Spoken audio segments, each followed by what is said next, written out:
Assalamualaikum warahmatullahi wabarakatuh. Alhamdulillahirabbil alamin. Wa bihi nasta'inu ala umrid dunya waddin. Wassalatu wassalamu ala asyrafil anbiya'i wal mursalin wa ala alihi wa sahbihi ajma'in, amma ba'd.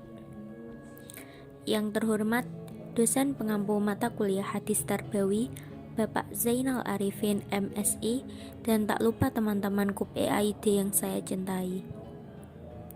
Di sini kelompok kami akan menyampaikan materi tentang hadis yang berkaitan dengan evaluasi pendidikan. Langsung saja ke hadis yang pertama.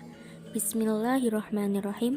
An Abi Hurairah radhiyallahu an qala Rasulullah sallallahu alaihi wasallam, Inna Allaha la yanzuru ila ajsamikum wala ila suwarikum walaki yanzuru ila qulubikum wa a'malikum. Rawahu Bukhari Muslim. Yang artinya, dari Abu Hurairah radhiyallahu an berkata, beliau berkata, Rasulullah shallallahu alaihi wasallam bersabda, sesungguhnya Allah tidak memandang dan menilai dari tubuh dan gambarmu atau kuantitas. Akan tetapi Allah memandang dan menilai dari hati dan amalmu. Analisis mufradat. Nadhoro, mengamati sesuatu. Allah tidak melihat, memperhatikan sesuatu dari manusia itu. Sur, keadaan makhluk hidup, masdarnya surah, jamaknya sur. Allah tidak memperhatikan seseorang dari bentuk keadaan tubuh seseorang. Amwal, jamak dari mal, yang artinya bahwa sesuatu yang dimiliki oleh seseorang. Dalam hadis berarti sesuatu yang dimiliki oleh seseorang yang dapat dibanggakan karena mempunyai harta benda. Qulub, jamak dari qalbun, artinya murni sesuatu atau mulianya sesuatu. Jadi kalau diartikan sampai lafaz ini, maka berarti Allah tidak melihat seseorang dari bentuk tubuhnya, hartanya, akan tetapi hatinya atau kemuliaan hati. A'mal, jamak dari amal, artinya tiap pekerjaan yang dilakukan oleh manusia, baik itu buruk maupun baik. Jadi Allah memperhatikan pekerjaan yang kita perbuat. Saya akan menjelaskan beberapa hal yang menjadi ciri khas dari evaluasi. Apa saja ciri khas dari evaluasi itu? Yang pertama, yaitu sebagai kegiatan yang sistematis, di mana pelaksanaan evaluasi haruslah dilakukan secara berkesinambungan. Kedua, dalam pelaksanaan evaluasi dibutuhkan data dan informasi yang akurat untuk menunjang keputusan yang akan diambil. Dan yang ketiga, kegiatan evaluasi dalam pendidikan tidak pernah terlepas dari tujuan-tujuan pembelajaran yang telah ditetapkan sebelumnya. Kaitan hadis ke-1 dengan evaluasi pendidikan. Dalam pelaksanaan pendidikan yang dilakukan Nabi kepada para sahabatnya, ketika dilihat dari cara penyampaian materi hadis kepada para sahabatnya adalah dengan cara yang sederhana dan praktis. Namun praktek kependidikan yang dilaksanakan oleh Nabi sudah memuat beberapa aspek pendidikan, yaitu pendidikan anak didik, metode, sarana, dan metode, materi, bahkan sampai evaluasi.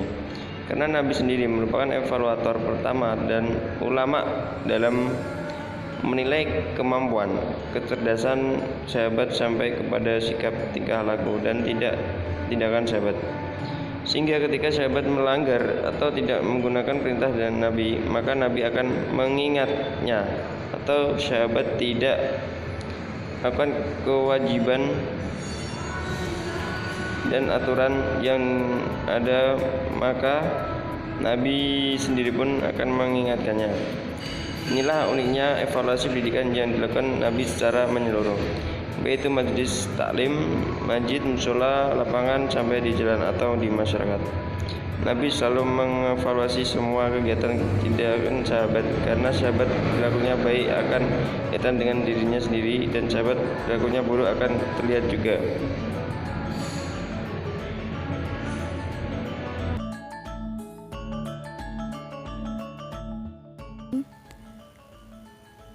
Ya, saya akan melanjutkan pada bagian yang ketiga tentang hadis evaluasi pendidikan, yaitu pada hadis yang kedua.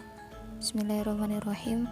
Akhbaroni Muhammad bin Adam an Ibnu Fudail an Abi Sinan an Muharib bin Tisar an Abdullah bin Buraidah an Abi qala qala Rasulullah sallallahu alaihi wasallam naidukum an ziyaratil kubri fazuruha wa nahitukum al-luhumil adhahi fa salasti ayamin fa amsiku ma badalakum wa nahitukum an nabidin ila fi siqain fashrabu fil askiyati kulluha wa la tashrabu muskiron. Hadis ini juga terdapat dalam Sunan Nasa'i nomor 5558. Yang selanjutnya artinya yaitu telah mengabarkan kepada kami Muhammad bin Adam dari Ibnu Fudail, dari Abu Sinan, dari Muharib bin Tisar, dari Abdullah bin Buraidah, dari bapaknya. Dia berkata, Rasulullah SAW pernah bersabda, aku telah melarang kalian berziarah, maka sekarang berziarahlah kubur. Dan aku pernah melarang kalian memakan daging kurban lebih dari 3 hari, maka simpanlah apa yang kalian kehendaki dari daging-daging tersebut. Dan aku pernah melarang kalian dari nabit, yaitu minuman yang terbuat dari anggur, kecuali yang terdapat dalam tempat minum, maka minumlah yang ada dalam semua tempat minum, dan janganlah kalian minum sesuatu yang memabukkan. Hadis riwayat Imam Muslim. Yang selanjutnya yaitu mufradat dari hadis yang di atas. Akhbaro yuhbiru yang artinya mengabarkan, naha artinya mencegah, an artinya dari, zaro yazuru ziaratan artinya berziarah atau berkunjung, al-kubur artinya kuburan atau makbaroh, lahmun artinya daging, al-adha maknanya berkurban, fauqo di atas, salah satu 3. Yaumun jamak dari kata ayamun maknanya hari, amsaka yumsiku artinya menyimpan, bada'a yubdi'u artinya jelas atau dikendaki, an-nabidu yaitu minuman yang terbuat dari anggur, syaroba yashribu artinya minum, al-asqiya tempat minum, kulun semua, muskiron yang artinya memabukkan. Kaitan hadis kedua dengan evaluasi pendidikan.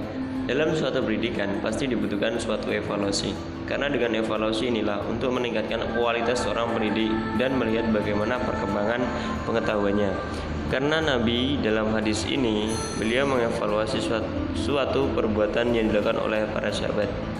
Dari asalnya dilarang oleh Nabi, tapi setelah itu dibolehkan karena melihat banyak manfaatnya daripada mudaratnya. Dan begitu juga dari asalnya dibolehkan oleh Nabi Muhammad SAW, tapi setelah dilarang oleh Nabi karena melihat banyak mudaratnya daripada manfaatnya. Berdasarkan hadis di atas, dalam pelaksanaan suatu itu kita perlu melakukan evaluasi tidak hanya dalam hal pendidikan, tetapi juga tentang perbuatan kita serta ibadah kita kepada Allah Subhanahu wa Ta'ala. Sekian dan terima kasih. Apabila banyak penulisan kata atau pemaknaan kata yang kurang tepat, mohon maaf sebesar-besarnya. Wabillahi taufik wal hidayah. Wassalamualaikum warahmatullahi wabarakatuh.